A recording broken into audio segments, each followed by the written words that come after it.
Hello, everyone. I'm Dr. Marty Ross, and this is another Conversations with Marty Ross MD tonight, where we get to talk about Lyme disease.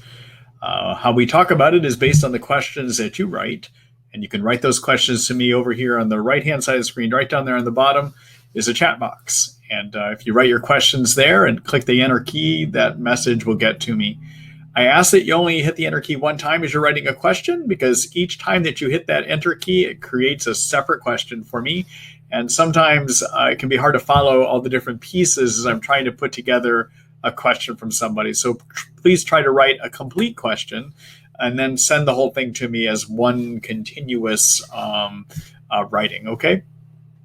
So this is our last webinar for August. I'm going to take next week off, and then I'll be back at it again with you in September. I am creating a recording of tonight's webinar, and that will be available to you tomorrow morning. For those of you that did sign up for the webinar tonight, I have your emails, and I will be sending out an email to you probably around 6:30 or 7 o'clock in the morning with links to the recording so that you can see that. Also, in tomorrow morning's email, I will send out links so that you can sign up for the September series of Conversations with Marty Ross MD. So yes, I will be back and doing that again in September. Okay. So let me see a few more things.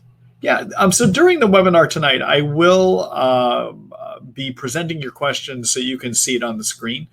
For those of you that are participating in the live webinar, you'll actually be able to see it.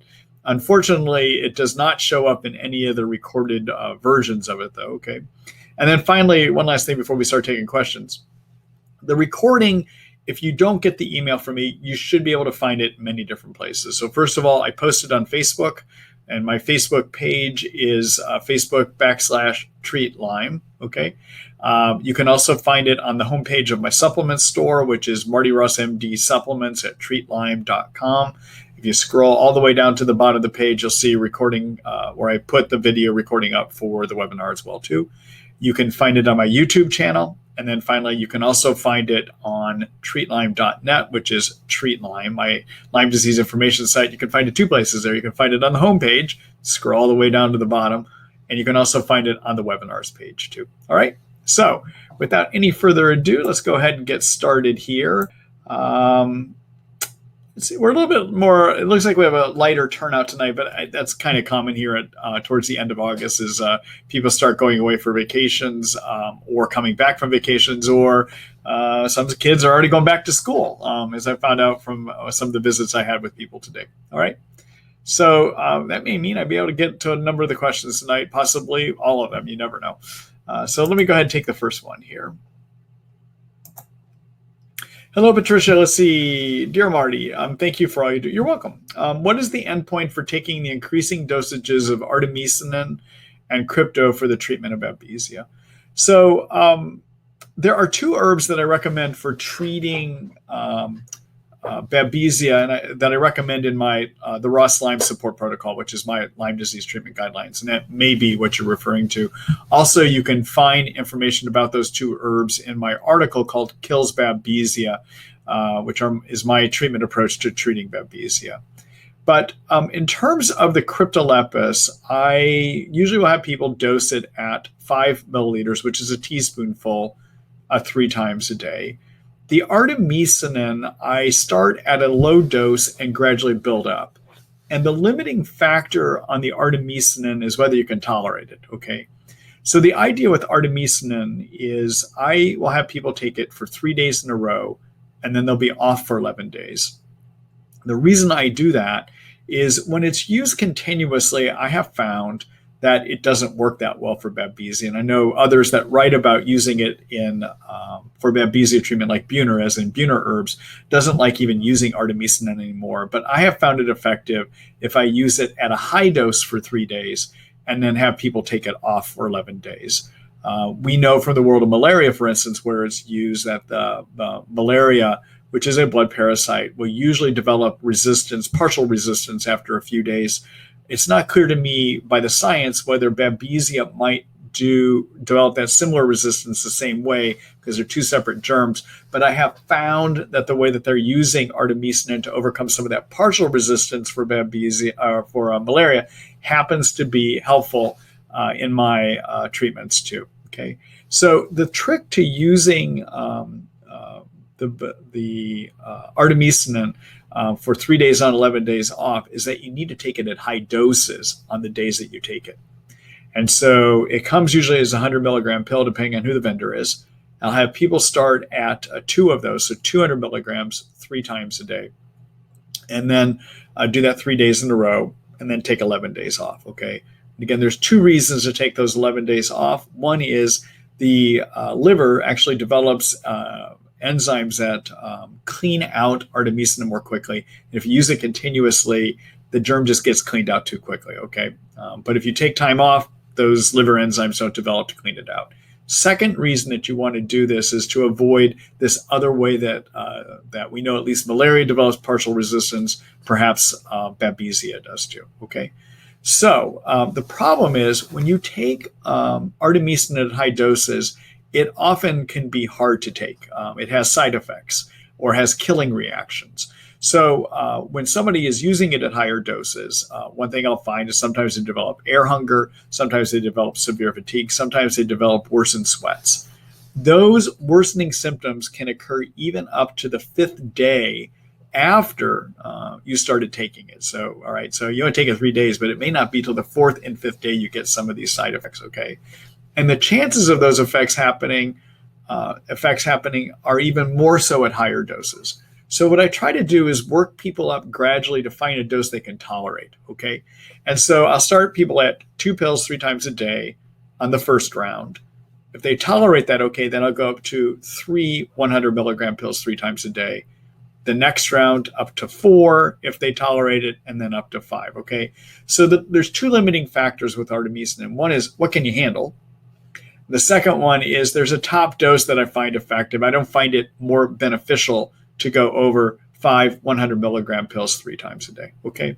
So I hope that answers your question about the increasing dosage. I don't increase crypto dosing. I just leave that at 5 milliliters, 1 teaspoon 3 times a day. It's the artemisinin that I gradually build up. All right. Okay. I hope that gives you some useful information there. I just want to, for those that aren't familiar with some of the things I talked about, I'm just going to do a quick screen share here. Okay. So this is a Treat Lyme. And this is my Lyme disease information site, okay? And so you can take a look here and find various things. So first of all, I have a whole treatment protocol. Anyone can access this. And in here, I lay out options for you. But you'll see in the section on co-infection treatments, which is section 12, that I have approaches for both Bartonella and I have an approach for Babesia. And that Babesia approach that I write about here involves Cryptolepis and using it with or without artemisinin, okay? The other place that you can look to see about treatment plans that I have, because I have treatment plans, antimicrobial plans, if you will, for any type of infection. You want to take a look in my online guides by clicking the Start Reading button here. Click on Infection Treatment Plans. And there is an article I have called Kills Babesia, a Brief Guide, okay? And in here, I also talk about using another herbal complex, which is called CSA, which is the Cryptolepis, Alcornia, and Sida acuta. Okay, so you can take a look at that as well too. Let me go back here. Okay, so anyhow, that's where you can find information about how to treat any of the infections like viruses, parasites, anaplasma, Babesia, Ehrlichia, Bartonella, Babesia, yeast, any of those you're going to find in my infection treatment plans section there. And also there's a yeast chapter as well too. Okay. I am in the process of actually taking those writings. I have been updating every one of my infection treatment plans. You may see if you go read there, I even put references on now. I want people to be able to find where I've come up with some of my ideas.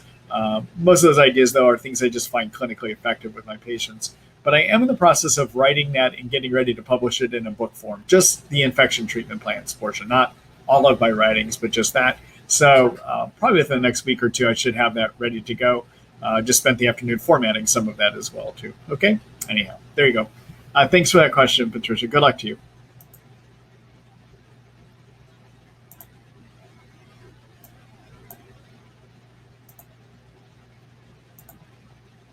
Hello, Nancy. Let's see. Hi. One, if I'm supposed to use activated charcoal for 3+ months, does it make sense to take herbal supplements and herbal antibiotics during that time since charcoal binds everything? So let me just answer. I'm going to answer it one at a time. Okay. So for that first question, so yes, it does make sense to take your herbal supplements, even herbal antibiotics, but you got to time how you take things. Okay. So what I would do with your binders, whether it's activated charcoal, some people might use bentonite clay, for instance. Some people might use a prescription medicine called cholestyramine that binds up toxins as well. But it's the same rules that apply to all of them, and that is you got to space things out. So you want to stop your medicines and your supplements, your prescription medicines and supplements, 30 minutes before you take your binders, whatever the binder is, okay? And then you can resume taking all of those things 2 hours later after you take it, okay? So you've got a 2.5-hour window around the time that you take your binders that you should not take a prescription medicine or take a natural medicine, all right? So that's the way, that's the solution around that, okay? Number 2, let's see. Why do some say not to exceed 200 milligrams of doxy a day? I thought 400 milligrams was more effective. This is for a 25-pound adult female. So, I know that some of my colleagues promote the idea that using doxycycline at 400 milligrams a day, which you can either do is all at one time, or you could do is 2 100 milligram pills twice a day. For some people, that's the only way you can stomach it because doxycycline can make you really nauseated. I know my colleagues, and I have before too, use it at high doses. I actually find it's not that using doxycycline, even at the lower dose, 100 milligrams twice a day, can be as effective as using it at 200 milligrams twice a day, or using it as 200 milligrams total in a day can be as effective as 400 milligrams, okay? I tend to use it at the lower doses these days because there's less side effect problems with it, all right? Clinically, I really don't see much of a difference between using it at the lower or the higher doses. Some people recommend it at the higher doses because they think it might be more effective, okay? All right. There's been no research on it, though. Most of us, how we work is based on what we see clinically in our practices, okay? All right, let's see here. Number 3, should one wait till one is done with their course of antibiotics before starting probiotics, or can it be done simultaneously? So I have people take them simultaneously. And the reason I have people take their probiotics along with their antibiotics is to prevent yeast from developing in the intestines and a disturbance of the good bacteria. Now, there is a concern that if you're taking your probiotics around the time, or during the time period when you're taking your herbal or prescription antibiotics, that they're just going to destroy them, right? But I don't find that entirely true. I do think that taking your probiotics even while on antibiotics is an effective way of countering some of the effect of those antibiotics at knocking down good bacteria. Now, it doesn't always keep up, but you're kind of trying to put more in there, and so that you can keep up with some of the germ killing, bacteria killing potential of the antibiotics. Now, from a prescription versus herbal antibiotic standpoint, I tend not to find as many yeast problems developing on the herbal antibiotics as I do on prescription antibiotics, but they sometimes can still happen, okay? The thing you want to do with your probiotics is take them as far away from when you take your herbal or prescription antibiotics as you can. So for instance, if you're taking a doxycycline in the morning at 8 a.m. and then you're taking again at 8 p.m. at night, you might want to take your probiotics somewhere around 6 hours after morning dose, so maybe around 2 o'clock, okay? That's how you're going to want to wind up doing that. All right? Okay. Good luck to you, Nancy. Thank you for that question.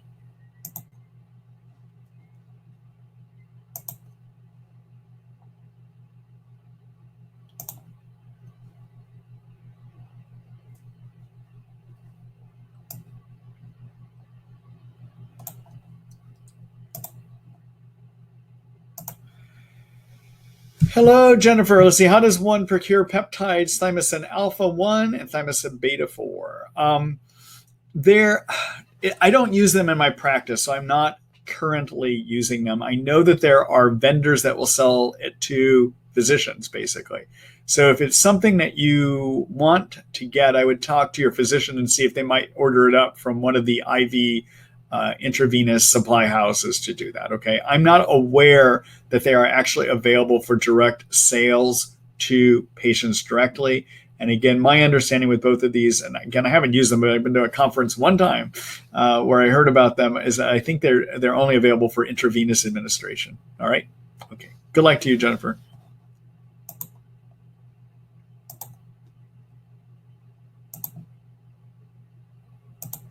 All right. Let's see here.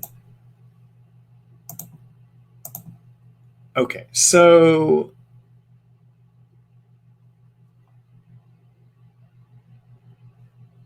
let's see here. Okay. So I've got a question that was written to me in multiple parts. It's going to be hard for me to post. So I'm just going to read it, okay? And this is from Jackie. So Jackie says, thank you. So I have chronic Lyme disease, and we suspect also Babesia and Bartonella. I gave it to my 2 children who are 17 and 18 years old. We found out last October that they were both sick as well. My question is that their eyes are often dilated and their pupils are huge. I have not been able to find the cause of this in any of the symptoms checklist for tick-borne diseases. Do you have any experience in this area? So the dilated pupils is being affected by basically the nerves. The nerves that cause the pupil to dilate or not dilate are probably being infected by Lyme and or Bartonella would be the 2 things I would think of, okay? So it's a direct effect of nerve infection. That's how I would look at it, at least. Often, as you treat for your Lyme or you treat for your Bartonella, that can improve, okay? So I just it's a neurologic effect of either the Lyme or Bartonella. And I think you said, yeah, you've already said they have Bartonella. So that's what I would think. I usually would not find Babesia to cause that, but it's more of a neurologic infection problem. Okay. All right. Good luck to you, Jackie. Good luck to your children too. So I hope that you're treating Bartonella and you're treating for the Lyme then too as well. At least your children are. The one thing actually, as I'm thinking about this, I'm deleting the questions that you sent to me just so I can get to the other ones.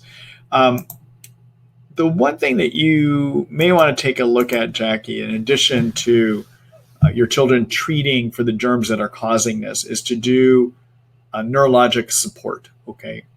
And that is to get the inflammation down and to also help the nerves start to repair. And there's 2 things I would think of. Number 1, you want to lower inflammation chemicals called cytokines. So those cytokines are chemicals that are made by white blood cells when they see Lyme infections or other germs. And those cytokines can lead to inflammation, basically, okay? So these nerves are inflamed. So one thing you can do to lower the cytokines is to take curcumin. It's an herb that I like using to do that. I like using a liposomal variety of that curcumin. Curcumin gets inside of white blood cells and blocks their production line for cytokines, all right? And so I would have an adult take that as 500 milligrams 3 times a day. The other thing that's useful would be to be on liposomal glutathione. So glutathione that is microscopically wrapped in fat. So glutathione is the master reparative, fixes everything antioxidant that is made in every one of our cells. And if your nerves are injured, they might have exhausted some of their glutathione supplies. They've been trying to fix themselves, okay? So you can replenish that. You can build it back up again. The key, though, is if you're going to do it orally, you want to use it in an liposomal form so it gets absorbed, okay? So there's been studies done about liposomal glutathione that actually shows that it does increase absorption. You get good levels of glutathione inside the cells when you do it in a liposomal variety.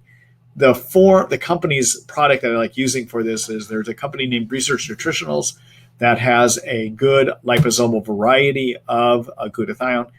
They call their product Trifortify. I like using it as 5 milliliters 1 time a day. If you want to get really aggressive with it, you might do 5 milliliters 2 times a day. Okay. But those are 2 things I would think about using to help with the neurologic problems that your sons have. Okay. All right. Good luck to you.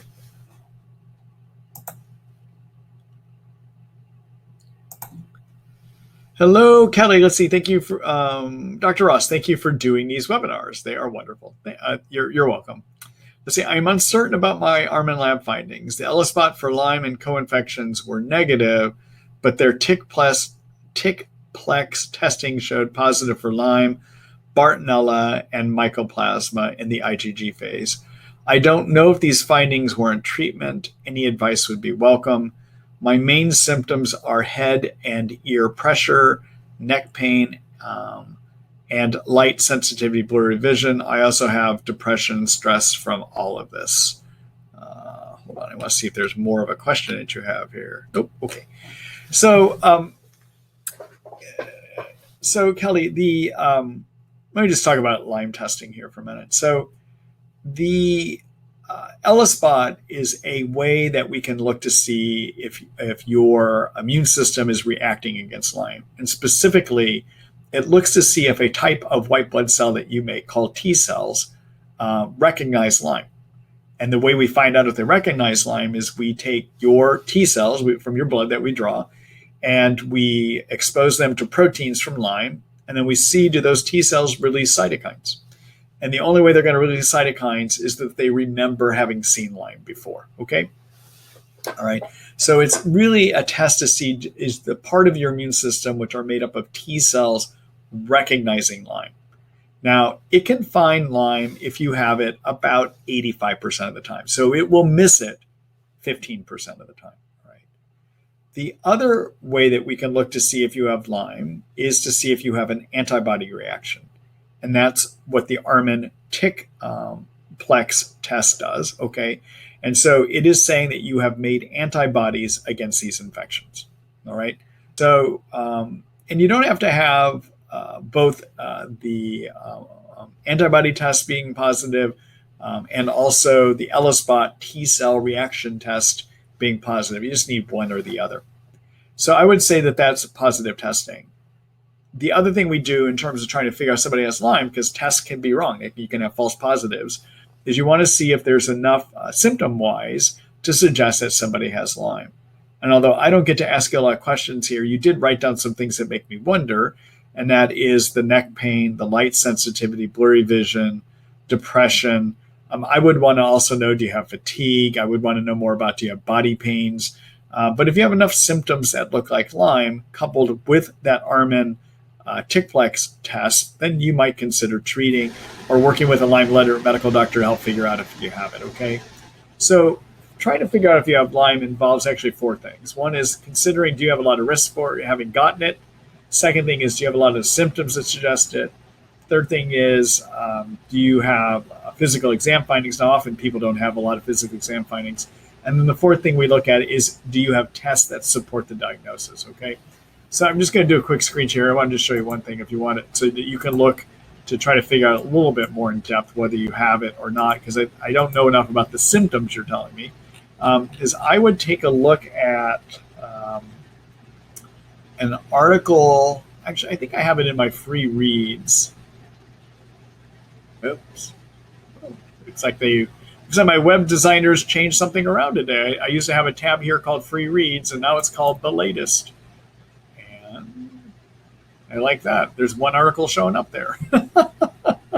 All right, I got to go back and relook at something here. Let me, I've changed the website around. I'm getting rid of my free reads tab, and I've asked them to come up with a tab called the latest. And so now I need to put things into the latest one there. But okay, so let me go back here. So where would I find? Okay, so in terms of how to diagnose,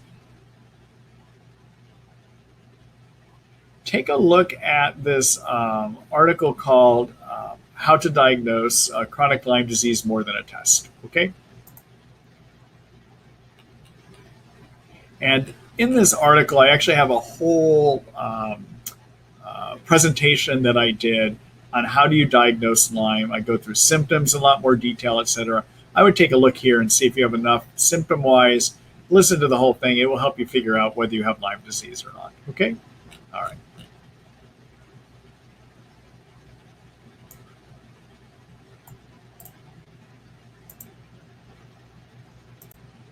All right, there you go. Good luck to you, Kelly.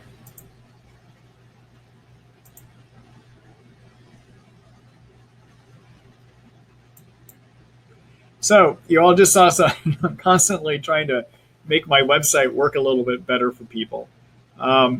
There's that I often hear comments from people, they don't know what's the newest things that I've put up. So I'm trying to come up with a whole page that shows you the latest things. And so I've got a number of things I've got to now tag to move onto that page because, as many of you know, I've been rewriting a lot of the articles on the Treat Lyme book. If you're wondering what is the most current, most of the infection treatment plans, or actually all of the infection treatment plans, have been rewritten and updated over the last 2 weeks. I've even included references in all of those too.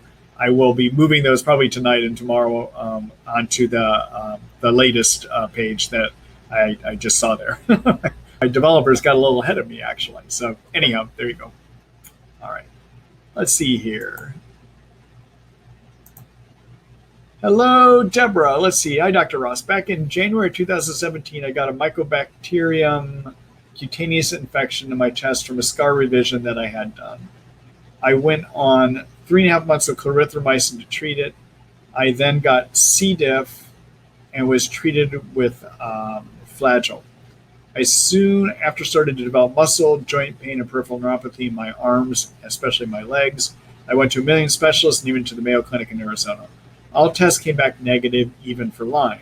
After being frustrated with no answers, 1.5 years later, after my first symptom, I went to a functional medicine doctor this past June who found that I was tested positive for Lyme through the IGeneX lab. I'm now being treated for Lyme 2.5 months. I don't notice any difference yet, but my neurologist, who I still see, wants to try and get IVIG approved through my insurance to treat my peripheral neuropathy in both of my legs. What's your experience with IVIG for my symptoms? Good or bad idea? I know it's going to be tough to get it approved. I'm willing to pay out of pocket if it's worth it. Any info is greatly appreciated. Okay, so IVIG is IV antibody infusions of a family of antibodies called Ig antibodies, okay? They are gathered from many donors. So when you get this, it's a collection from the blood draws or blood of many different donors. That raises one concern with me, and that is because it is a pooled sample, it is possible that when you get IVIG infusions, that you might actually be exposed to other infections that we don't have the ability to screen the blood for, okay? So for instance, blood banks don't routinely screen for Bartonella infections, and they don't routinely screen for Lyme infections, okay? So, or chronic virus infections, a number of the virus infections don't screen for. So anytime that you get IVIG, even though it might be helpful, there's risk in doing so. One of the risks is you might pick up some other germs along the way, okay?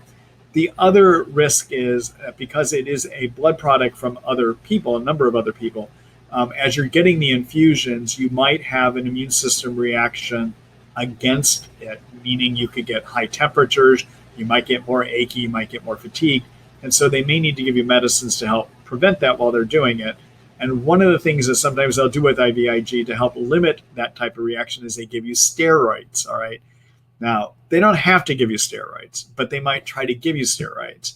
And I would strongly discourage you from allowing them to give you steroids because steroids can suppress the immune system, allowing Lyme to get more active, okay? Now, can IVIG be helpful? Yeah, it can be quite helpful. So if your neuropathy is a type of neuropathy called small fiber neuropathy, and your neurologist to diagnose small fiber neuropathy would have had to do some skin biopsies so they could look and see what's going on with the nerve fibers in that skin, okay? And if you have the diagnostic criterion for small fiber neuropathy as it shows up on those skin biopsies, probably you can get insurance to cover it, all right? That is the one condition they will use IVIG for. Now, some people with chronic Lyme do better with IVIG, all right? So even though I just gave you all those reasons not to do it, there are sometimes people with Lyme actually get improvement in their symptoms by getting IVIG infusions as well too. The people that tend to get improvement with IVIG infusions are people that have low Ig antibody levels on blood testing.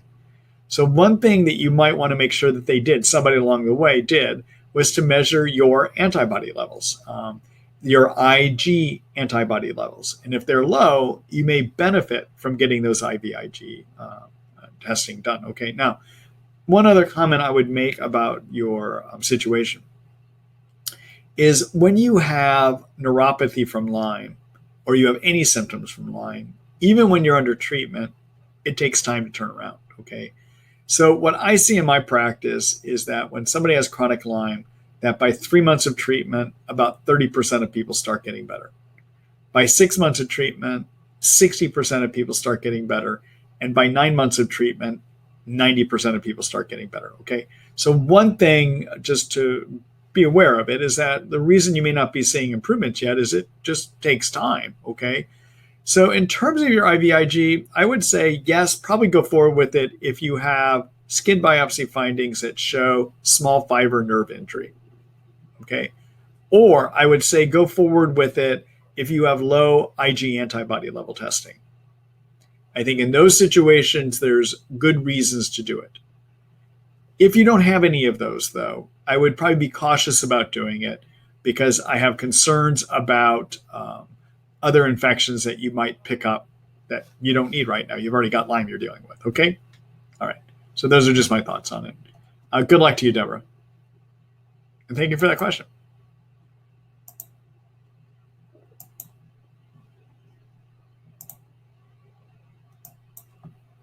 Hello, Greg. I say hello, Dr. Ross, and thank you for taking my question. You're welcome. My wife became Lyme-free after the whole body hyperthermia treatments followed by stem cell therapy. She currently shows Babesia microti IgG only, serum level at 80. What would you recommend, if anything? Thanks for everything you do. All right, so keep in mind, IgG is an antibody, okay? And when we get infections, there are two general families we develop. There's something called IgM, IgG, okay? IgMs are what you develop in an acute period, and they eventually go away, and the immune system then starts producing IgGs. Once you make IgGs, they're the memory of the immune system. They will be positive even if the germ is out of you, okay? So just having an IgG elevation, especially if she's been treated before, may not mean anything at all right?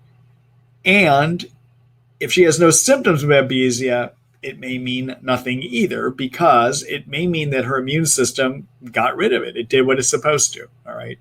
So the way that I would consider approaching this is I would want to know, does she have symptoms that say Babesia? All right. So symptoms that look like Babesia can be fatigue. Babesia can be a very fatiguing illness. People with Babesia often will get night sweats. They may have panic or anxiety attacks. It can cause some instability in what's known as the vagal nerve, which controls your heart rate. So you might have some racing or skipping of the heart. Sometimes people with Babesia get a very strange symptom, and that is they develop frequent deja vu experiences, very frequent deja vu experiences, okay? Sometimes Babesia will give you a lot of headaches in the front of the head. So those are some things to think about, okay? So if she has a number of those things, along with that IgG test being at 80, then I would consider treating. But if she doesn't have any of those and she really is in good health, because you said that it looks like she's Lyme-free, meaning I assume you mean that she doesn't have any symptoms. If she has no symptoms, I wouldn't treat because that IgG just may mean that she had an infection that's gone, that the immune system either got rid of it or some of the things that she did, maybe even the hyperthermia got rid of it too. Okay. All right. So those are my thoughts on that. Now, if she does have symptoms, you might want to take a look at some of the treatment ideas that I have in my article called Kills Babesia, where I lay out both prescription and herbal options to deal with it. Okay. I think I showed that. Yeah, I did show that to everyone earlier. So it's at treatlyme.net on the infections treatment page.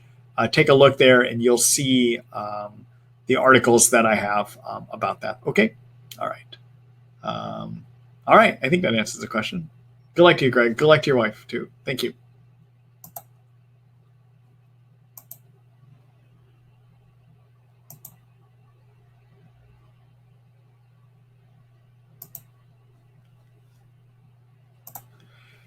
Hello, Andy. Let's see. How do you typically treat mold when the blood testing is positive for mold?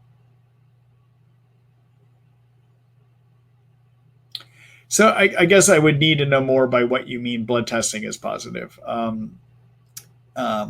If you mean that, trying to figure out the best way to respond to this. All right, so there's the doctor that came up with the idea that people have mold toxicity issues is a physician named Richie Shoemaker. And he's the first doctor that started describing this condition and describing what to do. There are now people that have taken his ideas and moved in a different direction, and they rely more on proof that you actually have toxins in you. I happen to be one of those. Okay, so let me talk about Shoemaker first, and then I want to talk about the way I would approach this problem. So Shoemaker is a physician out in the East Coast, out in the Chesapeake Bay area of Maryland. And he's developed a whole elaborate science that shows that people, about 25% of us, have genetic programming problems where genetically we're not programmed to remove mold toxins once those mold toxins get in. It's not mold, but mold toxins, okay? And he's got some testing that he suggests. One is to get something called an HLA-DR test, which is a genetic profile to see, could you be one of those people that have a problem? In other words, do you have the genetic setup to have the problem? Now, having a genetic setup does not mean that it actually happens, okay? It just means you got the genetic setup, all right? The other set of tests that Shoemaker would do is to have us do a bunch of blood tests to see if you have inflammation indicators, blood testing, that shows that of the kind that we might see in somebody who has mold toxicity issues. So for instance, a test called a VEGF, something called TGF beta 1, something called a C3A, C4A, something called an MMP9. These are all blood tests that look at various inflammation chemicals that might be elevated when somebody has a mold toxicity illness, okay? Now the problem with Shoemaker's testing is people can have mold toxicity buildup even when their genetic profile is normal. All right. And sometimes if they have an abnormal genetic profile, it doesn't mean you actually have problems getting those mold toxins out of you. Okay. There's no, all right. In addition, those inflammatory chemicals that Shoemaker measures may also be elevated if something else is triggering inflammation in your body, like Lyme. Okay. So I don't find that his blood testing ways to see if you have a mold toxicity illness are always accurate. And because of that, I now do it differently. I like to see if people have mold toxin buildups in them by getting some proof that they actually have extra mold toxins in them, okay? Not measurements of inflammation and not measurements of a genetic profile, but do you actually have too many things in you, okay? And so there are a couple labs now. One is a lab called Great Plains, and there's another one called Real Time Labs out of Texas that do a urine test to see, are you peeing out large volumes of mold toxins, okay? That's the way I look to do it now. So if the testing you referred to is blood testing is positive for mold, I wouldn't trust it. I just don't trust it because there may be other things that are resulting in that those abnormal levels, okay? I would look at seeing if you can get your provider to actually help you do tests to see, do you really have the mold toxin problems, all right? Now, if you do have mold toxin buildup, you want to remove those mold toxins. So the idea, now Shoemaker's got a good theory. I just don't like the way that he tries to see if people have it. But his theory shows that in 25% of us, we are not able to correct, our immune system is not able to correctly tag mold toxins to be removed. And what happens is they don't get broken down. They go to the liver. The liver is supposed to take anything that's a fat-based toxin like mold toxin, it's supposed to break them down, turn them into a water-based toxin, move out into the intestines, and then they're supposed to mix in our poop, we poop them out. That's what's supposed to happen, okay? But if you're one of the 25% that can't do that, those toxins come out of the liver still as a fat-based toxin, not a water toxin, but a fat-based toxin. They get out into the intestines and they get reabsorbed again. They get taken right back into the blood system. And in the blood system, they trigger inflammation. They cause too many cytokines, too many inflammation chemicals called cytokines to develop. and they can create an inflammatory condition that looks just like Lyme disease does, because Lyme disease is an inflammatory condition caused by your white blood cells making too many cytokines, okay? All right. So what you want to do is bind those toxins to get them out if you actually have the problem. And there are 3 different binders I like to use. I like to either use bentonite clay, or I like to use charcoal, or I like to use a prescription called cholestyramine. And I decide which one to use depending on what kind of toxins are built up in you, all right? So that's why the urine test becomes important too, because that urine test actually can tell us which toxins are built up, okay? So I'm going to show you an article that you can look at to get more information about how to use those binders, and it has information in it about how do you do the testing for the urine, etc. And that's what I'm going to suggest that you take a look at to get more information, okay? So let me go back here.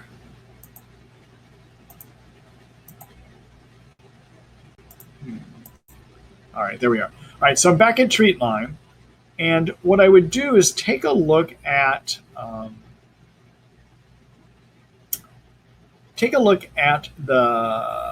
where are we here? Take a look at my detoxification chapter.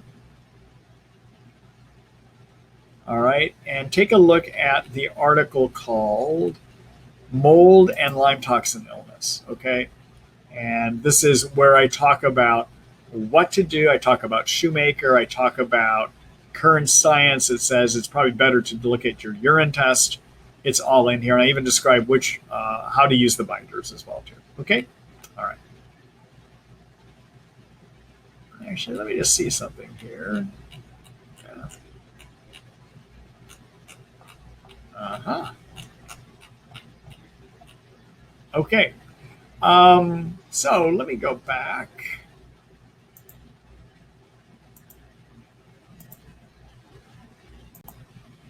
Okay. All right, Andy. So I hope that gives you some useful information. Good luck to you.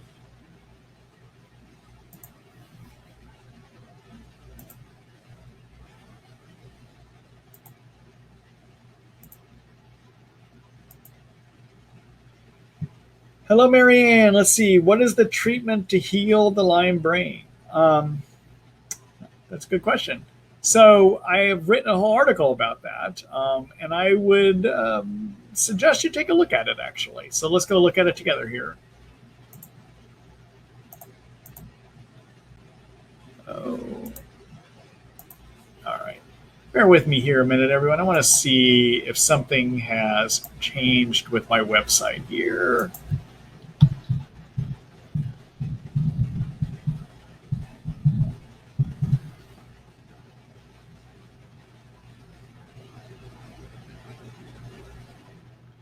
All right, let's see. We're going to go into the brain and nerves chapter, okay?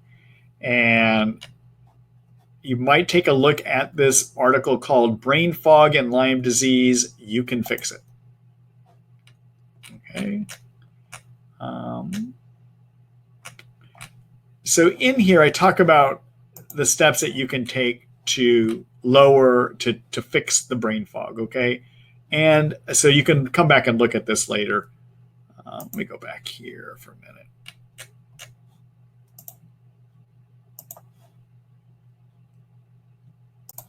Okay, but let me just walk you through it. So one of the things that you want to do is get the inflammation down of the nerves and lower inflammation chemicals in your brain. And the one step to do that is use curcumin, liposomal curcumin that I've mentioned earlier tonight. It decreases inflammation caused by Lyme. It decreases inflammation in the brain. It also lowers an inflammatory chemical made in the brain in response to infection called quinolinic acid. And you want to use a liposomal variety. The product I like for that is a product made by Thorne called Mariva 500. And I would do 500 milligrams 3 times a day, okay? Second thing that you want to do is you want to raise an antioxidant that is made in every one of our cells that fixes injury, but it also can fix nerve injury as well, too. And that's glutathione. I mentioned it earlier tonight. You want to use a product called Trifortify, which is a liposomal glutathione, and I would do 5 milliliters once or twice a day. All right, that's going to get inside the nerves and help start fixing some of the damage that has happened to them. Also, it's a very strong antioxidant, and it's going to lower oxidizing agents that occur when you have chronic infections that are triggering your white blood cells to make all those cytokines. Okay, so curcumin gets inside the white blood cells and blocks cytokine inflammation chemical production, and glutathione works to lower oxidizing agents that are triggering all those cytokines to be made. In addition, it gets inside the nerves and repairs them. The other reason to do glutathione is it helps your liver to remove Lyme toxins from the body that are giving you some of the Lyme brain as well too, okay?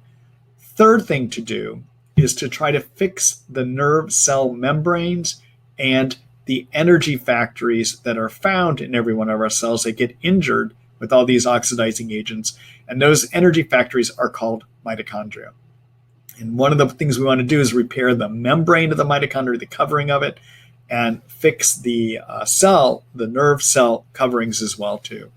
And what does that is a product called NT factor. It's made up of the fats that make up the nerve cell membrane and make up the mitochondria membrane. And you would want to do 2 pills of NT factor 3 times a day for 2 months. And then after 2 months, you want to decrease it to 1 pill 3 times a day for 4 months, okay?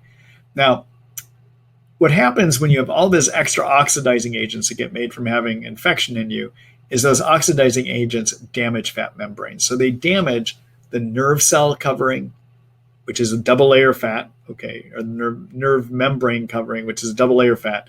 And they also damage the covering of the energy factories that are found inside of your cell, every cell actually, and it causes them to not work correctly, okay? So the NT factor can fix that too, okay? And then, so those are 3 things. At a minimum, I would do the curcumin and I would do the glutathione. If that's not effective enough, I would add in the NT factor. And then finally, if those first 2 things aren't effective enough too, I would consider adding coenzyme Q10. CoQ10, coenzyme Q10, 400 milligrams twice a day. That helps carry electrons around your mitochondria to give you energy, okay? It helps move electrons around. And so I would look at doing that too. Now, the thing about the coenzyme Q10, you don't want to take CoQ10 if you are on 2 malaria treatments that have a atovaquone in them. So either Meperon, which is atovaquone, or Malarone that has atovaquone in it. You do not want to use CoQ10. It will interfere with how that operates for you. Okay? All right. And then again, later you can take a look at the full article about how to treat brain fog in Lyme. Okay? All right. Good luck to you.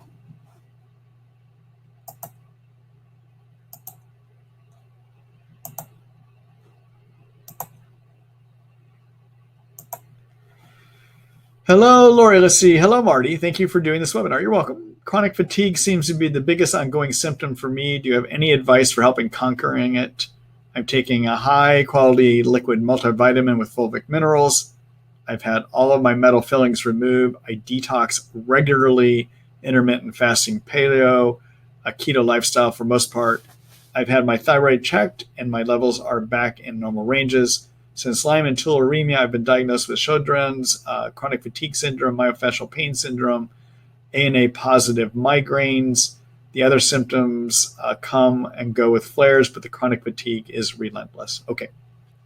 So, Lori, there's a whole article or chapter that I have on fatigue, okay? But basically, when you have chronic infection, that creates a situation where there's too many oxidizing agents that then trigger cytokines, and cytokines give you a lot of fatigue, okay? In addition, those oxidizing agents can make damage how your energy factories called mitochondria operate, all right? So what I'd suggest is very similar to what I just suggested for how you fix the nerves in the brain and fix your Lyme brain, okay? Which is lower cytokines, because cytokines give you fatigue, all right? And you want to do the liposomal curcumin I mentioned, 500 milligrams 3 times a day. I would get started on the NT factor that fixes your energy factories that get damaged from all these oxidizing agents, okay? And I would start at 2 pills 3 times a day of the NT factor. And after 2 months, I would decrease to 1 pill 3 times a day for 4 months. Now, there are studies done looking at NT factor for fatigue. And the studies show that by being on NT factor for 2 months, there are average energy improvements of 40%. It's pretty good, actually. And I see that occur in my Lyme patients as well, too, okay? I also would get on some CoQ10, like I mentioned. Because you're eating paleo, I know you're getting an essential protein from red meat called carnitine that helps carry fat and sugar to the inside of mitochondria where they get burned into, carries fat to the inside of mitochondria so that they can be burned into cell fuel. So you don't need to take any carnitine. You may see that on some people's checklist of things to do, okay? All right, so one thing I would do is fix your mitochondria. Second thing I would do is lower inflammation with the curcumin. Okay. The other thing you might want to consider, especially since it looks like you've got some autoimmune stuff starting to happen here now with the Sjögren's and that positive ANA, and also your myofascial pain syndrome, is I would look at getting on low-dose naltrexone. So naltrexone, everyone, is a narcotic blocker. Okay. So it is used to help. It was manufactured to help people with drug overdose, people that have a heroin overdose or people that have Percocet overdoses, okay, any of those narcotics. So our bodies have a receptor system, which are called endorphin receptors, and we manufacture our own natural narcotic system called endorphins, all right? Endorphins not only regulate pain in us, they also regulate the immune system too. And if we temporarily block those endorphin receptors, the brain does not like that. It sends out a bunch of signals to the endorphin producing cells and says, make more endorphins. And they do. They make more endorphins. The other thing that happens is those endorphin receptors get more sensitive after they've been blocked too. So they respond more to endorphins, okay? So therefore, from a pain control standpoint, when they get unblocked, the body has made more endorphins, and those receptors are more receptive to those endorphins, more sensitive to them. So you get some help with the pain just out of that mechanism. You have more endorphins, and they're more responsive, okay? But the other thing that happens is when these endorphin receptors are bombarded with these extra endorphins, it can decrease inflammation in the body as well, too, all right? Now, the other thing that low-dose naltrexone does is it binds to a type of receptor on white blood cells in the brain, which are called microglia. And microglia, white blood cells in the brain, when they get turned on by cytokines, they send out pain signals to the whole body, giving you some of that myofascial pain syndrome and giving people some of that fibromyalgia type pain too. And if you can block these receptors called toll receptors on those microglia, that will also decrease that kind of pain too. And guess what? LDN blocks that as well too, okay? Now, the reason it's called low-dose naltrexone is the pill is actually manufactured by pharmacies as a 50 milligram pill, by pharmaceutical companies, but we don't want to use it that dose. We want a temporary blockade. We want a blockade that's only going to last 4 to 6 hours, all right? And so what you want to do is use low doses. So you start at 1.5 milligrams a day for 2 weeks, and you go up to 3 milligrams a day for 2 weeks, and then you go up to 4.5 milligrams a day for 2 weeks, okay? It has to be mixed up by a compounding pharmacy, and that is something I would suggest for you too. It's part of my protocol to help with chronic pain. It also is part of my protocol to help decrease cytokines, and it is can be part of my protocol to help your immune system work better as well too, okay? So I'm going to show you 2 articles that you can take a look at here that'll give you more information about this.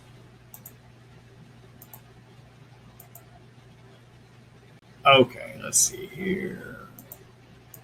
All right, so in Treat Lyme, take a look at my chapter on energy and fatigue. All right, and I would take a look at this article called Power Up, Energy, and Mitochondria, okay? The other thing I should mention is keep taking your paleo diet. That's what this diet is that I'm circling here too. All right? Okay. All right. The other thing that I think I should have here, I don't have it here. Take a look at my or actually you can find it in the pain chapter. Take a look in the pain chapter at my article on low-dose naltrexone. You could also find it in the immune chapter too, okay? That will give you some insight there too. And you may even want to read my article called Lyme Disease Pain Treatment, where I talk more about LDN as part of helping with pain as well too, okay? All right. Let me go back here.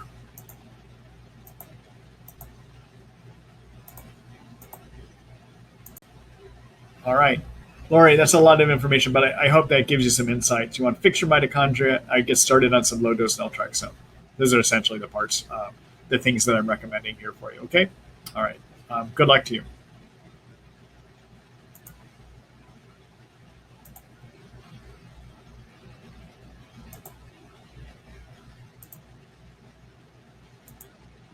Hello, Rita. Say hi, Dr. Ross. Thank you for what you do. You're welcome. How do you treat patients who have discovered they've been living with toxic mold and now have mold toxicity issues? So actually, I kind of covered that earlier.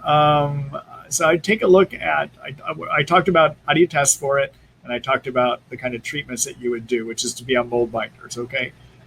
Rita, I would take a look at my article that I showed everyone earlier about how to deal with mold and Lyme toxicity issues, okay?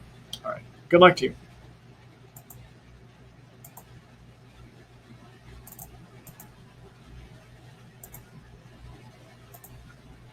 Hello, Nina. Let's see. Hey, Marty. Thanks for offering the webinars. You're welcome.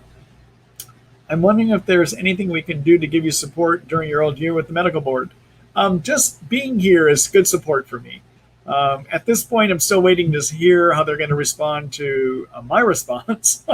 But as many of you know, I'm not feeling too optimistic given a meeting I had with my medical board members back in November of 2017. It's over a complaint that started 3 years ago. They really do not like that I use alternative medicine, and they really don't like that I treat Lyme, and they really don't like that I treat mold toxicity issues. So I'm not sure where it's all going to go, but I just appreciate the support that people keep giving me on that. So thank you, Nina. But I didn't do anything wrong. Actually, I treated a woman that got well, got very well. She was in, when she first came to see me, she was in hospice. That's how sick she was. But even when they investigated about the care that I gave her because of a pharmacy reporting me for some of the medicines I used. They then decided to look at all the things that I do, and because I had to try about all kinds of alternative stuff to get her well. So that's where it is. But and we'll see where this all goes. All right. Thanks, Nina.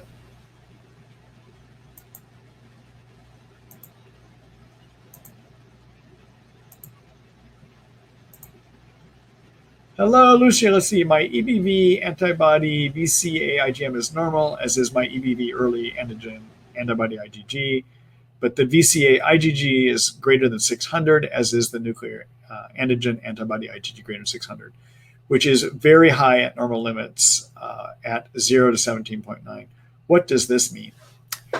Well, viruses and antibody measurements get to be a little bit of a tricky issue. Okay, so let me talk about that. So Epstein-Barr virus, which is the monovirus, and another virus called human herpes virus type 6, and another one called cytomegalovirus, and another one called parvovirus B19 are viruses that live in healthy people and in unhealthy people, okay? So just finding evidence that you have a viral infection does not mean it necessarily is causing a problem. Okay, all right. So for instance, if we were to pull 100 healthy people off the street, I might find in those healthy people, these are people that call themselves healthy, elevated antibodies like you have on your Epstein-Barr virus, for instance, okay? All right, so the immune system does have the ability to keep these germs under control. And having a very elevated antibody level just may mean your immune system's doing a great job. It's keeping it under control. It's working hard to do it, okay? All right. However, there is also some science that says maybe that's not the case. And there's a physician named Montoya down at Stanford University that 2012 did a study where he looked at people that had chronic fatigue syndrome, that had fatigue and all symptoms of chronic fatigue syndrome. And also they had elevated Epstein-Barr virus antibodies like you have, and elevated antibodies against another virus called human herpes virus type 6. And in that study, if they had chronic fatigue syndrome and they had elevated antibodies against those two viruses, he placed them all on a antiviral medicine called Valcite, and he then watched to see what would happen. And I think it was around 30% or 50% of people had improvements in their symptoms of about 30 to 50% or more. Okay, So he took that as some signs that maybe elevated antibodies actually means the immune system has lost the battle. It's not keeping the germs under control. They have gone out of control, and they are now a cause of fatigue. Okay, but that's only been shown to happen in one study. All right, so my take on elevated antibodies is it may indicate that your immune system isn't able to keep those viruses that even live in healthy people under control, and therefore those viruses are now giving you part of your fatigue. Okay, or it just still may mean that, guess what? Your immune system is doing a great job. It's working hard. It's kicking out all those antibodies, and it's keeping the germs under control. So my approach to chronic viruses is I will look at those levels, but I also will get another test, which is called a nagalase test. And a nagalase is a type of enzyme that is made in virus coverings, and it can be made or produced by those viruses, and kind of gives us an idea of what is your virus germ load in the body. And if you have elevated nagalase, it suggests you've got a lot of viruses and your immune system's not doing a good job keeping them under control. Okay. So what I would do before deciding if you want to treat for chronic virus infections is I would get a nagalase test. It's a test that has to be done getting a test kit from a lab in New Jersey called Health Diagnostics, and then get the nagalase test to see if your doctor will sign off on getting that done. And if the nagalase comes back at 1.2 or more, then I would suggest treating for virus infections. Okay, all right. So there's a whole article I have on that. Let me go ahead and just show it to you here.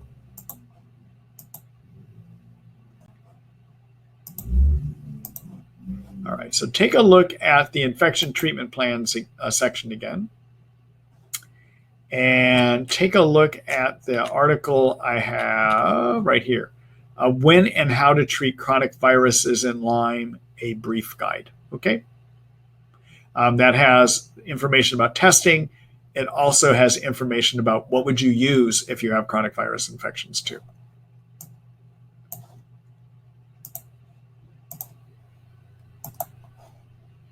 All right. Hope that gives you some useful information there, Lucia. Good luck to you.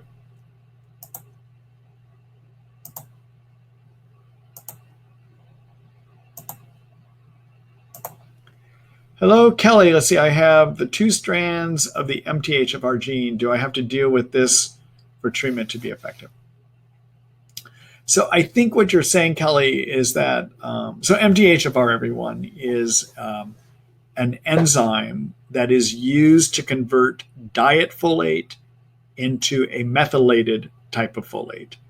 And we have to convert diet folate into a methylated form of folate as the first step in building up levels of glutathione. Okay, remember I talked about glutathione being a useful antioxidant in our cells. It's also a detox agent too. Okay, so turning diet folate into an activated folate or a methylated folate that's activated is the first step. That is the part of many chemical reactions that eventually lead to the production of glutathione. Right. Now, we can have genetic defects that may make it difficult to do that, for that enzyme to work correctly. And if you have a defect in 2 of the genes that leads to 2 of the genes that are supposed to help produce the right-looking MTHFR enzyme, if you have a defect in 2 of the genes, then sometimes that enzyme is just not going to work correctly, okay? So the 2 genes are something called C677T, and there's another gene called the A1298C. All right. Now, in both of those genes, we have in us a part that we got from our mom and a part we got from our dad. And so, therefore, at each of the genes, you might have 2 defects, one from the mom's side, one from the dad's side. All right. So the people that have the greatest problem with an MTHFR defect is if you've got a defect in both the mom and dad part at the A1298C and the C677T. Okay. Those are people that I generally find benefit for treating for an MTHFR. Other people, there might be benefit, but definitely in that group of people that have a genetic defect in both parts of the 2 genes, I would treat. And the way you want to treat is you want to take a methylated form of the folate, something called 5-methytetrahydrofolate. You also want to take a methylated form of B12 that also helps too, okay? You can find both of those in a product by Thorne called MethylGuard. And I would start at 1 pill a day. Sometimes when you start correcting detox, it can make you worse at first, okay? So I'd start it at 1 pill a day. If after a week you tolerate that, then I'd go up to 2 pills 1 time a day. And if after another week you tolerate it, then I'd go up to 3 pills 1 time a day, okay? That's how I would approach that. I have a whole article about MTHFR on the site if you want to take a look at that for more information.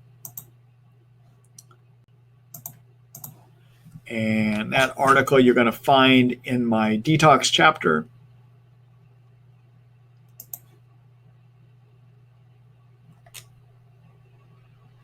It's this one called MTHFR Detoxification of Lyme Bite. Okay?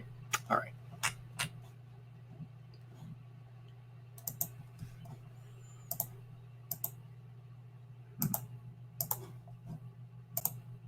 All right. All right, Kelly. Good luck to you.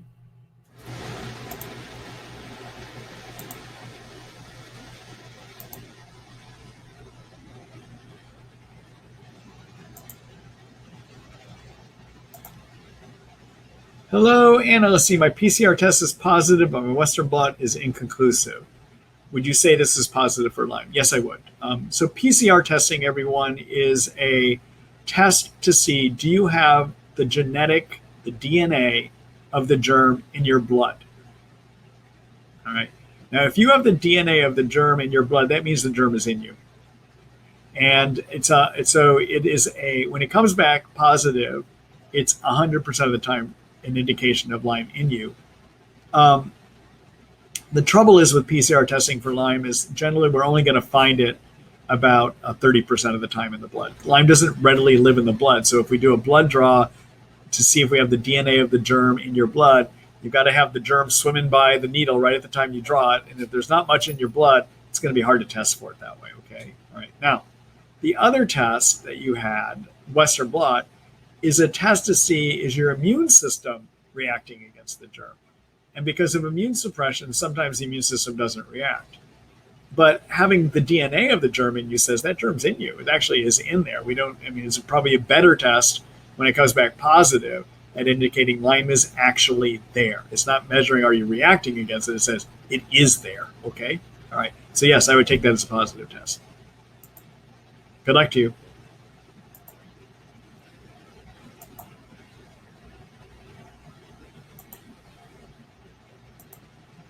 Hello, Lori. Let's see. Hi, nice to see you. Thank you. Is there a connection with POTS and Lyme disease, and will POTS go away if it's secondary to Lyme? So yes, there is a connection between POTS and Lyme disease. So POTS, everyone, stands for postural orthostatic tachycardic syndrome. All right, that's a mouthful.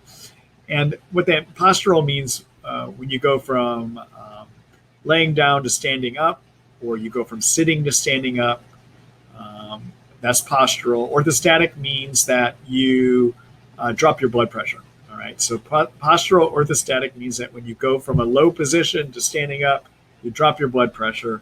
And as a response to that, you get tachycardic, your heart starts racing. Okay. So that's postural orthostatic tachycardic syndrome. All right. So it's caused by underlying POTS is also what is known as autonomic dysfunction. So your autonomic system is your adrenaline and anti-adrenaline, okay? And it's the adrenaline that keeps your blood pressure up. And if there is dysregulation of whether your adrenaline system is working correctly, then you're going to have periods where you get dropping blood pressure and racing of the heart. Okay. There's a nerve in our body called the vagal nerve that is the nerve that regulates our autonomic nervous system. And if it gets infected by Lyme, it's not going to work correctly sometimes. So it can be a cause of POTS. In addition, Babesia sometimes can cause autonomic dysfunction as well too. So there are two germs in Lyme that can be involved in POTS. And often if you treat and get those infections out, the POTS will resolve. Not in everyone, but often it will. And the people that it doesn't resolve in, it may be due to ongoing nerve injury or ongoing inflammation, in which case you want to make sure that in addition to getting germs out, that you're doing things to lower inflammation.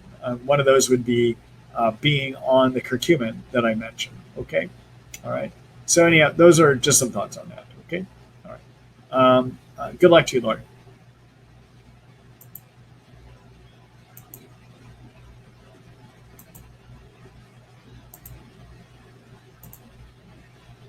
Hello, Chris. Let's see. I have chronic Lyme disease possibly for 6 years. This year I was diagnosed with the IVIG test and started treatment. Lots of crazy symptoms, vertigo, joint pain, migraines. After ceftriaxone IV treatment for 1 month, I'm now on Dorix, 100 milligrams twice a day. I feel I should be on metronidazole or another cyst killer. Do you suggest, and how long would you be on the Dorix? All right, so Dorix, everyone, is doxycycline, okay? It's a form of doxycycline. So, all right, so Chris, let me just kind of address a few things here. So the Lyme germ, we know, can live in us in 2 forms, and it lives in different places, okay? So the 2 forms are a spirochete, that looks like a corkscrew, and there's another form that is a microscopic cyst form of the germ. And the germ can change from a spirochete, the corkscrew-looking thing, into these little microscopic cyst structures as well, too, okay? In addition, Lyme can live outside of cells and live inside of cells, okay? So we call it intracellular Lyme. So when we design a treatment, we need to make sure that we're using things that get inside of cells and can work outside of cells, and also things that treat spirochete Lyme and treat the cyst form of the Lyme germ. Okay, Dorix, doxycycline, treats spirochete and also Lyme that lives inside of cells. It probably does not treat the cyst form of the Lyme germ. What can treat the cyst form of the Lyme germ is an azole antibiotic like the metronidazole or something called tinidazole. But another thing that works pretty well, works just as well, I think works just as well, or pretty close to it, is grapefruit seed extract, the herb called grapefruit seed extract. So if your doctors aren't going to give you a metronidazole or a tinidazole, you might want to start grapefruit seed extract, 250 milligrams, 1 pill, 2 times a day. That is something I would use with my patients that I have found effective at helping with the cyst form of the Lyme germ. Okay, all right. And in terms of how long should you treat, whether it's with the Dorix or whatever you want to use to treat your Lyme, I would treat until you're well. That may mean you're going to have to change your antibiotics along the way somewhere, but I would treat until you're well. Okay? All right. Good luck to you.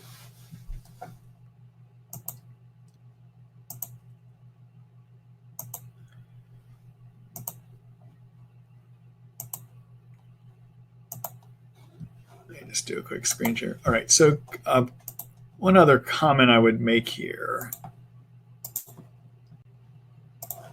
is I would take, so in terms of what do you do to treat things, again, take a look at my infection treatment plan chapter.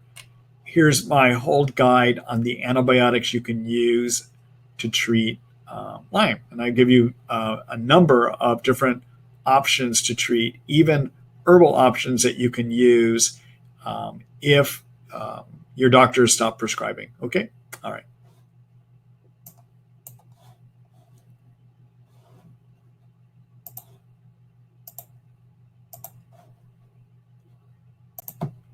All right. Good luck to you.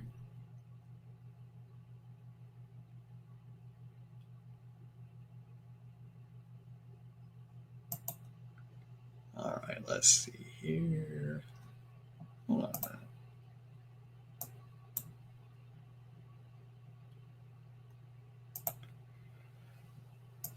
All right. Hello, Lori. I'm questioning by the way you started this question. The and part, I may not have found all of your question. Let's see if we can figure it out, though. Let's see. And do you feel that a good topical glutathione, there is one made by a pharmacy in Alabama, would be helpful, or just sticking with the IV glutathione? I cannot handle the liposomal because it has citrus that I'm sensitive to. Okay, so Lori, in terms of liposomal glutathione, oral glutathione that's microscopically wrapped in fat, if you're not able to tolerate the products from Research Nutritionals, there is another company called, which has the citrus flavoring, there's another company called Pure Encapsulations that you could find online that sells a liposomal glutathione. Now be aware, they sell 2 kinds of glutathione. They sell something called reduced glutathione and something called liposomal glutathione. Get their liposomal product. It is not flavored with any citrus at all, okay? So you might want to look at that as an option.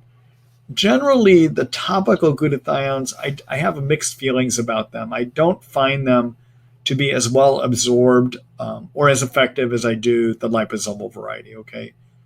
If you're not able to do that, though, one thing you can do instead of doing IV glutathione would be to do nebulized glutathione, and that is glutathione that you actually breathe in, and that can be as effective as the intravenous form of glutathione, all right? So let me just show you an article that you can go to get more information about that.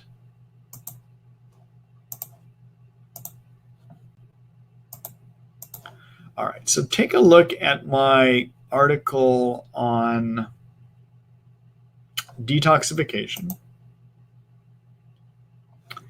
And take a look at the article on glutathione. There it is. Glutathione, the great fixer. Okay. Take a look at this article, and it should give you the information you need about doing both IV, oral, and the nebulized glutathione as well, too. Okay. All right.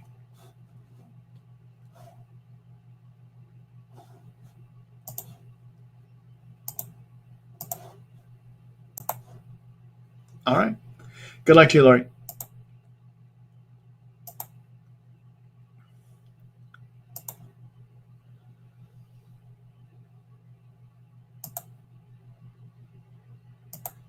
And Lori, I see your comment where you said hi to your dogs. You might see one right back there, that little black ear standing up. That's Halo. Halo is laying on her bed back there right now. Yep. And my other dog, Thor, he's stuck in his kennel under the desk. They're both kind of getting to the point of about ready to go here. So, yeah.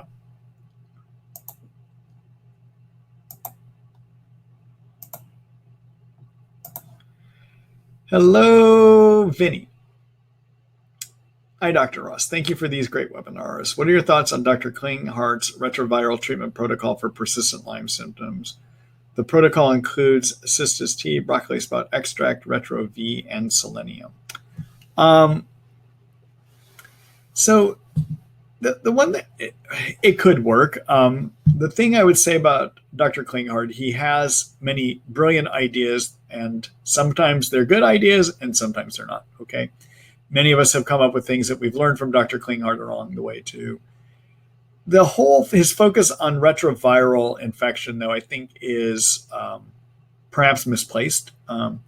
So there are a number of viruses that are implicated that can be part of somebody not recovering from Lyme disease. Okay, most of these are viruses, though, that just live in us. We cohabitate with them. Our immune systems keep them under control. And even though Klinghart may be finding evidence of retroviruses, that doesn't necessarily mean that they're a problem. All right.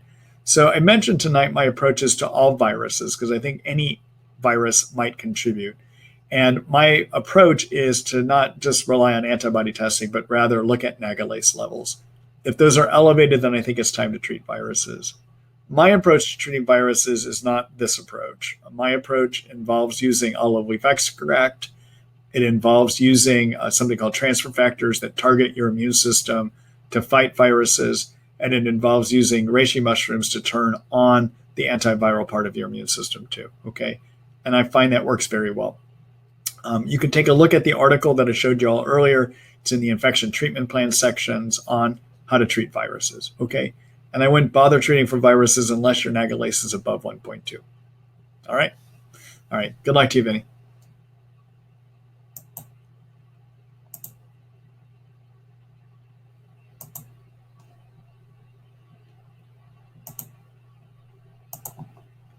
Hello, Nina. Let's see. Hi, Marty. After reading your article on thyroid, I convinced my family doctor to write a prescription for 2.5 micrograms Cytomel, adding it to my 75 micrograms of Synthroid, hoping it would help me feel better and increase my energy. However, I felt incredibly over the top angry and anxious all the time. So I stopped the Cytomel, wondering what your thoughts are. I'm currently on cat's claw, Otoba, and Biocidin. So, Nina, I think to know better about how to do so Cytomel, just so you know, everyone, is a type of thyroid. It's called T3 thyroid. And the Synthroid is a type of thyroid called T4 thyroid. All right. So our thyroid gland, which sits up here in the neck, manufactures two kinds of thyroid. and that's the T3, T4. About 90% of what it manufactures is T4, and about 10% is T3. Out in our cells, all that T4 gets converted into T3. Okay, so what makes us run in our cells, what helps our cells function correctly, is T3. Now, sometimes people, because of stress on the bodies, will have a hard time converting all that T4 into T3. And effectively what can happen is T4, instead of getting converted into T3 under stress, will sometimes get converted into something called reverse T3. All right, so reverse T3 is kind of like a brake pedal. It stops the conversion of T4 to T3. So Nina, to know if you really need to be on T3, I would want to actually look at your free T3 blood test level, your free T4 blood test level, your reverse T3 level. I want to see what that looks like, okay? And I'd also want to look at your thyroid stimulating hormone level as well, too. T3 is very short acting, and it can have almost immediate effects on a person. Versus T4, that pill you take of T4 today has a half-life, the amount of time for half of it to get out of you, of 7 days. And anything that we take that has, whenever we look at how long it takes to get a maximum effect of a dose, it's at 4 half-lives. So if T4 has a half-life of 7 days, that means it takes 4 times 7, 28 days before it fully regulates everything. So in other words, the T4 pill you take today is not going to have immediate effects, versus T3, because it's short acting, will have immediate effects. So it may mean you don't need the T3. So I would want to take a look more at what your blood testing tells me. Okay?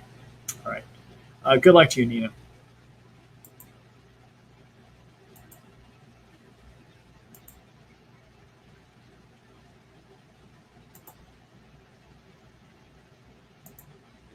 Hello, Julia. See, my son, who is 12, had flu-like symptoms several days before he noticed a spot that looked like a round bruise with a reddish border around it.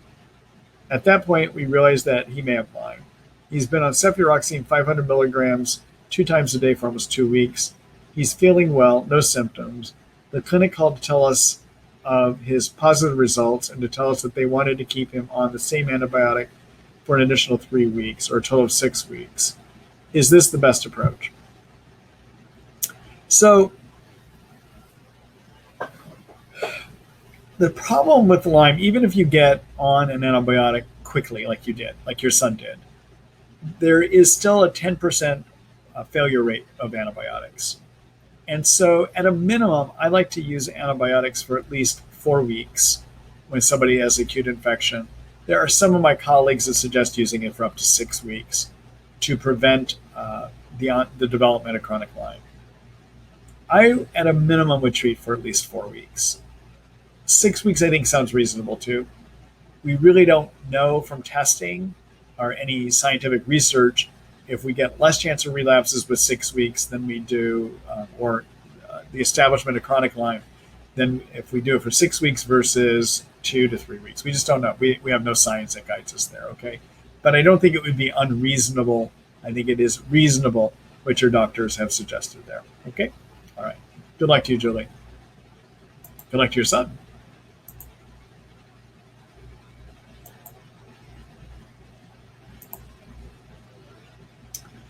Let's see. Hello, Fran. Let's see. Hi, Dr. Ross. Thanks for being here tonight. You're welcome. A week ago, found out I have hemoglobin at 9.1 and low iron. Still treating Lyme and Bart with Doxy and herbals. I have iron at 28 milligrams on hand. Doc here says I need the equivalent of 65 milligrams elemental iron, as in 325 milligrams ferrous sulfate. I bought the bisglycinate because it is said to be less stomach irritating. Your thoughts and your knowledge of equivalents is much appreciated. Thank you. I will admit, the iron sulfate, it can be kind of hard to stomach.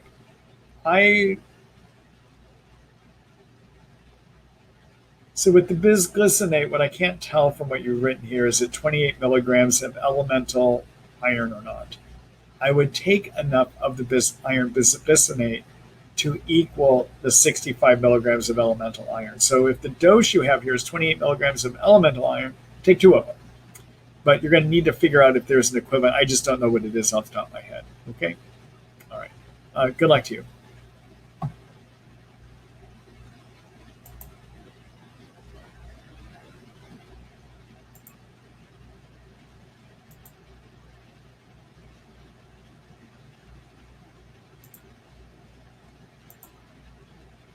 Hello, Simon. Let's see, hi, doctor. I've written to you before, and thank you. I'm taking NAC, cat's claw, LDN, vitamin B, C, D, along with Rifidin, Tetralysal, Zithromax, Atovaquone, and 2 types of multivitamin drinks called Riven and Mastermind. All of these I've been on since last December. Is this too much? Simon, I wish I could answer that. I need to know more what your symptoms tell me. I can't tell. I would need to know much more about how are you, so that I can help figure out whether you should be on these things or not. I have people that take that many things, and I don't find it to be too much in general, but it may not be that you need all those too. So I guess I can't tell without knowing more about what's happening with you specifically. Okay. All right, everyone. That's it for me for tonight. I've got 2 Basenjis that I got to go walk. I've got to go walk myself as well too, and I'm meeting a friend later for some dinner too. So I've got to get going. Thanks for being here tonight. Take a look at your emails tomorrow morning for links to the recording for tonight's webinar. Also, in that email tomorrow morning, again, I will have set up what the next series, the sign up form for the next set of webinars in September. I will be off next week. I'm glad to have seen so many people here tonight. Here in a few minutes, I'm going to take you over to, I'm going to try to redirect you over to Treat Lyme so that you can look at some of that information that I pointed out to you earlier tonight. Okay? Good night, everyone.